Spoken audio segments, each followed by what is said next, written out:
Dear friends, greetings to you in the name of our blessed Redeemer, Jesus Christ. We commemorate Good Friday, a day on which we give thanks to God for the gift of redemption that we have received in the form of Jesus Christ. A day on which we remember God's intervention in the history of the world, bringing about a reconciliation and a renewal in the life of the entire world. When we participate in Good Friday services, we sing beautiful hymns, meaningful hymns.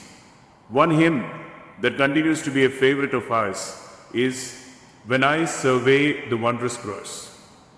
So Good Friday service provides us with an invitation to survey the wondrous cross. And when we look at the wondrous cross, when we gaze at the cross, what do we encounter? We certainly encounter the gift of redemption. We certainly encounter the gift of renewal that we need to experience in our lives. We are also challenged and called to participate in the process of reconciliation, the reconciliation between God and humankind, and the reconciliation between different aspects of the entire creation as well. Mark Lewis Taylor, a very eminent American theologian, while he speaks about the cross experience, makes a very profound statement. He says that when you encounter the cross, you come face to face with the scandal of a gruesome death, an execution. And when you look at Peter's famous speech in the Temple of Jerusalem, Peter makes it extremely emphatic when he says, "You kill the author of life." Even when you look at the Nicene Creed is also very emphatic in terms of stating the death of Jesus. He was crucified under Pontius Pilate. A very important political statement made by the Nicene Creed. A statement which talks about the gruesome nature of Jesus' death, which was a political execution. So when we come to face with this aspect of Jesus' execution, we are also reminded of the great love that he had for us, which made him to engage in this battle against evil forces. And when you look at the love of Jesus, I would like to emphasize upon three important aspects. The love of Christ, which is confrontation. When you look at the ministry of Jesus, he always confronted the evil forces in religion as well as politics. He would call Herod a fox. He would call the religious leaders of his times as whitewashed tombs. And this is a kind of confrontational attitude that Jesus had towards the forces of evil and wickedness. And this confrontational love comes to the forefront when we experience the cross episode.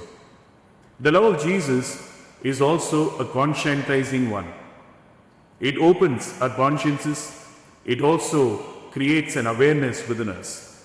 And it is for this reason that when you look at the kind of response that the centurion gave when he looked at the crucifixion of Jesus Christ, he comes out with that very daring statement. Truly, this man is the Son of God. That was a rebuttal of the Roman imperial theology, which talked about the Caesar as the Son of God. So an agent of the Roman Empire who was given the responsibility of overseeing the crucifixion of Jesus Christ comes out with this profound statement when he says, "Truly, this man is the Son of God." So the cross conscientizes us, and the love of Jesus, which is expressed on the cross, is a conscientizing love. And finally, when you look at the love of Jesus Christ, it is also a love which is contagious. This love spreads like wildfire.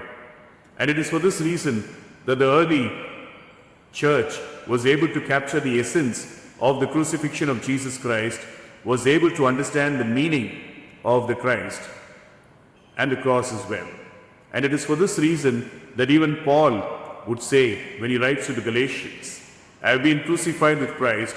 It is no longer I, but it is Christ who lives in me.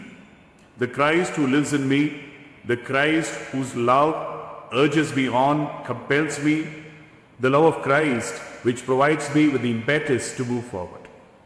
So, my dear friends, as we commemorate Good Friday, let us remember the love of Jesus.